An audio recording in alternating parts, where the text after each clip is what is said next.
Di seluruh angkasa yang luas, terdapat sebuah tarian bintang yang menyimpan kisah-kisah lama yang memukau minda manusia selama bertahun-tahun. Hari ini, mari kita terokai misteri asteroid, komet dan meteoroid yang menarik perhatian kita. Benda-benda langit yang misteri ini membawa cerita asal-usul angkasa. Bayangkan lukisan angkasa penuh dengan bekas-bekas perlanggaran bintang dan bisikan dari tempat yang jauh. Sementara kita menyusuri ruang angkasa yang gelap, kita akan ketahui ilmu, keindahan dan bahaya yang mungkin dibawa oleh benda-benda langit ini. Sertai perjalanan ini di mana kita akan mendedahkan rahsia angkasa. Selamat datang ke dunia asteroid, komet dan meteoroid, di mana setiap hembusan angkasa membawa cerita yang menarik. Sekarang, selepas kita melihat sekelumit misteri angkasa, mari kenali individu-individu hebat yang membentuk pasukan penyelidikan kami.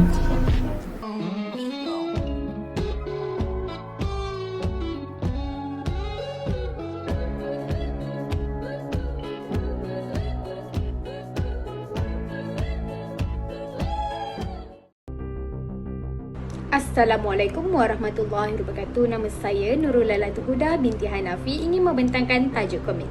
Komit merujuk kepada kumpulan batu, ais dan tanah yang bergerak mengelilingi matahari di angkasa.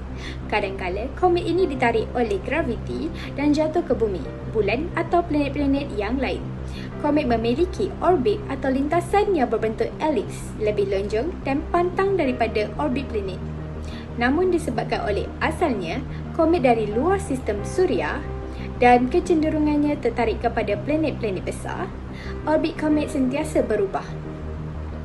Sesetengah akan terlalu hampir dengan matahari lalu terbakar musnah, manakala yang lain terkeluar daripada sistem suria buat selama-lamanya. Apa yang pasti, komit yang lebih cerah akan menarik perhatian ramai. Seterusnya, lingkaran Kuiper yang menempatkan komit beredar dalam jangka lebih pendek kurang dari 200 tahun dan awan Oort di mana adanya komit beredar dalam jangka lebih panjang dari ratusan atau ribuan tahun. Panjang ekor komit boleh mencapai sehingga jutaan kilometer. Beberapa komit perlu menempuh jarak yang jauh di luar angkasa daripada planet. Beberapa komit memerlukan ribuan tahun untuk mengelilingi dan melengkapkan satu pusingan matahari. Bahagian komit terdiri daripada nukleus, teras, koma, awan hidrogen dan eko. Nukleus atau teras merupakan bahan yang sangat padat, diameternya mencapai beberapa kilometer dan terbentuk daripada penguapan bahan-bahan ais dari komit dan kemudian berubah menjadi gas. Koma merupakan kawasan kabut atau kawasan yang seakan-akan tabir di sekeliling teras.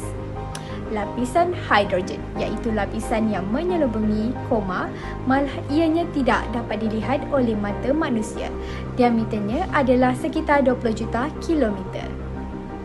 Seterusnya, eko iaitu gas bercahaya yang menjadi apabila komit mula menghampiri matahari, arah eko komit selalunya akan lebih menjauh dari matahari. Sekian, terima kasih daripada saya. Nama saya Suryana Betramli. Saya akan menceritakan tentang asteroid. Dalam sistem suria kita, terdapat berbilion, malah mungkin lebih dari itu adalah objek-objek yang mengelilingi matahari ataupun dipanggil sebagai objek-objek langit atau objek samawi. Antaranya adalah asteroid. Apakah itu asteroid? Asteroid merupakan satu batuan angkasa yang bersaiz lebih besar daripada meteor tetapi lebih kecil daripada planet. Kebanyakan asteroid adalah ketulan batu berbentuk tidak sekata dengan saiz antara beberapa puluh meter hingga berjejak ratusan kilometer. Asteroid juga terbentuk daripada batuan dan logam serta mempunyai orbit tetap, malah terdiri daripada pelbagai bentuk dan juga saiz. Jenis asteroid yang telah dikenal pasti oleh saintis ada 4. Yang pertama ialah Ceres. Ceres merupakan asteroid terbesar yang mempunyai ukuran diameter sebanyak 939 km dan diikuti oleh Vesta.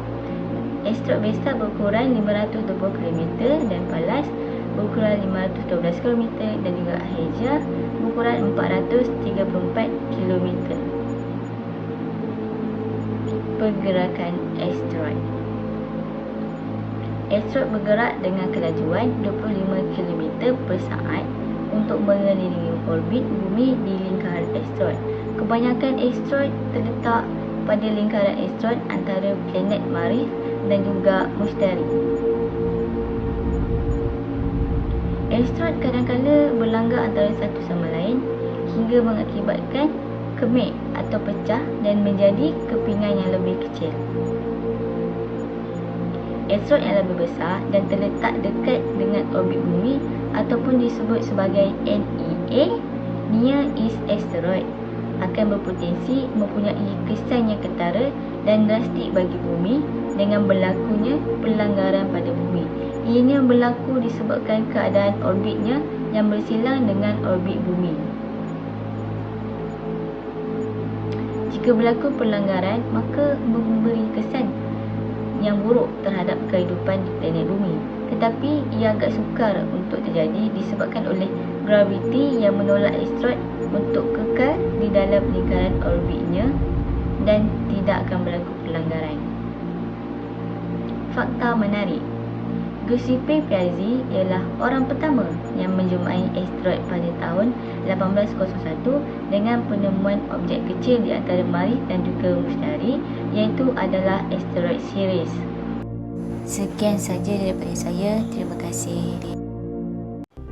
Hai, Assalamualaikum. Nama saya Kristina dan di sini saya akan menerangkan tentang bahagian saya iaitu meteor. Meteoroid adalah batu kecil atau logam yang berbuta di ruang angkasa sekitar matahari.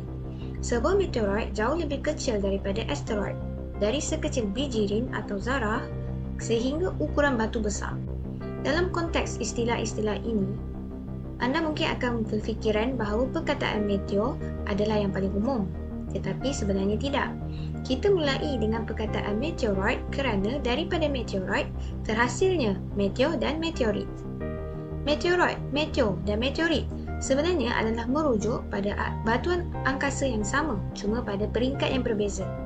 Yang terapung di angkasa disebut meteoroid, yang memasuki atmosfera bumi dan terbakar disebut meteor, yang tidak terbakar sepenuhnya dan malah terhempas ke permukaan bumi disebut meteorit. Dari mana datangnya meteoroid? Kebanyakan meteoroid adalah serpihan daripada komet atau asteroid, terutamanya dari sebuah asteroid yang melingkari antara Mars dan Jupiter. Ia dinamakan sebagai asteroid belt. Graviti kuat Jupiter menarik beberapa objek keluar dari lingkaran tersebut dan menghantarkannya mengembara di ruang angkasa, kadang-kadang menuju ke bumi. Ada juga beberapa meteoroid yang merupakan serpihan daripada planet atau benda langit lain, seperti Mars atau bulan, yang terputus ketika sebuah asteroid merempuh mereka. Sebuah meteor adalah sebuah meteoroid yang telah memasuki atmosfera bumi. Pada dasarnya, itu adalah batuan atau logam yang dulunya mengelilingi ruang angkasa, namun tertarik oleh graviti bumi. Geseran dari atmosfera bumi membuatnya panas dan bercahaya, lalu membuatnya terlihat sangat jelas saat melintasi langit. Sebuah meteor yang sangat terang disebut sebagai ball light atau fireball, terutama jika meledak. Sekitar 25 juta meteor memasuki atmosfera bumi setiap hari. Kebanyakannya terbakar habis dan kira-kira 1 juta kilogram debu hinggap di permukaan bumi setiap hari. Hujan meteor pula berlaku apabila banyak meteor memasuki atmosfera bumi dalam tempoh yang singkat. Ramai orang menikmati hujan meteor kerana ia membolehkan kita melihat banyak meteor pada satu masa. Terkadang ini berlaku kerana bumi telah melintasi sejumlah besar meteoroid yang bergerak dalam satu lintasan selari. Hujan meteor juga boleh berlaku apabila bumi melintasi lintasan yang dilalui oleh komet. Dan biasanya meteor-meteor ini adalah daripada serpihan komet yang terjatuh dan ditarik oleh graviti bumi. Disebabkan oleh kitaran berkala orbit bumi, beberapa hujan meteor berlaku pada waktu yang sama setiap tahun. Hujan meteor yang terkenal yang berkait dengan komet terkenal iaitu komet Halley termasuklah Perseids yang berlaku pada pertengahan Ogos, Leonids yang berlaku pada pertengahan November dan Eta Aquarids yang berlaku pada awal Mei.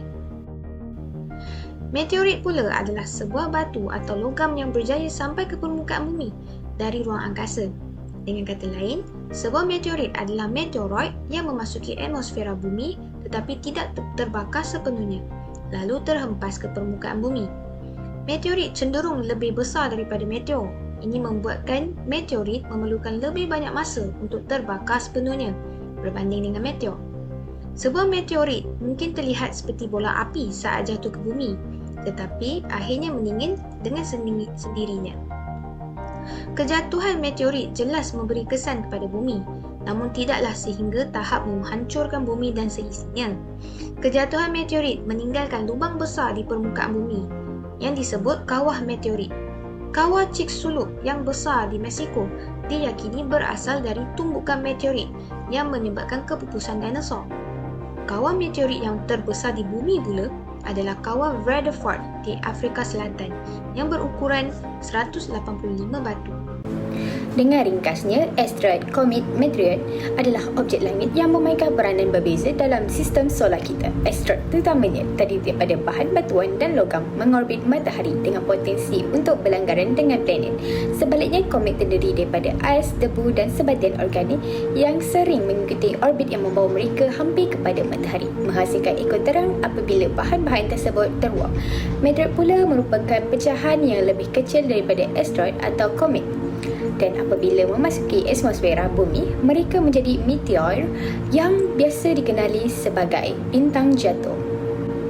Objek langit yang memberikan wawasan yang berharga tentang pembentukan dan evolusi sistem solar kita. Kajian mereka bukan sahaja meningkatkan pemahaman kita tentang kosmos, tetapi juga membantu kita menilai ancaman potensi daripada objek-objek langit yang mungkin berlanggaran dengan bumi. Penyelidikan dan pemerhatian berterusan ke atas asteroid, komet dan meteorit menyumbang kepada pemahaman yang lebih luas tentang alam semesta dan tempat kita di dalamnya. Terima kasih kerana menonton video ini. Selamat menjelajah angkasa dan semoga kita mengukir sejarah pengetahuan dan kebijaksanaan di alam semesta yang terbatas ini.